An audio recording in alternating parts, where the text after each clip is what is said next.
Wala silang choice, kundi parang pagtiisan, mahalin na lang kasi nandyan na eh. Mahal mo eh. Correct. Maiksi man yan o mahaba, sa'yo yan. Ikaw ba, nakakita ka na ba ng nagtampo? Kasi nga nasanay na sa laging, mahaba. Tapos naging maiksi. Naging maiksi. Ay, meron ako mga naririnig na ganyang kwento. Alam mo, nasanay nga ako dun sa mahaba. Tapos, suddenly, biglang, bakit naging maiksi?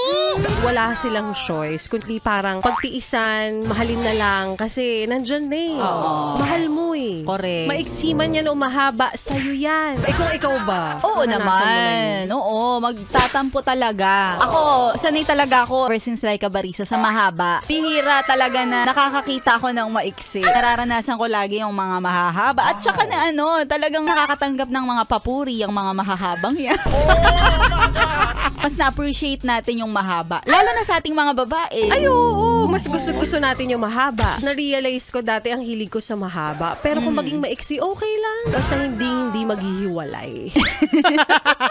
At hindi magiging dry. Ang relationship. Oo. Alam mo to mga to, Maria Morena, ang hilig-hilig nilang sinasabing, kayo ko bastos ang pinag-uusapan nyo? Kasi tinatapos nyo dapat yung video. Tama. Ito na nga ang pinag-uusapan natin na nagtatampo kapag dating mahaba at naging maiksi ay walang iba kundi ang buhok. O, diba? Oo. Kami ni Maria Morena na-experience namin. Oo.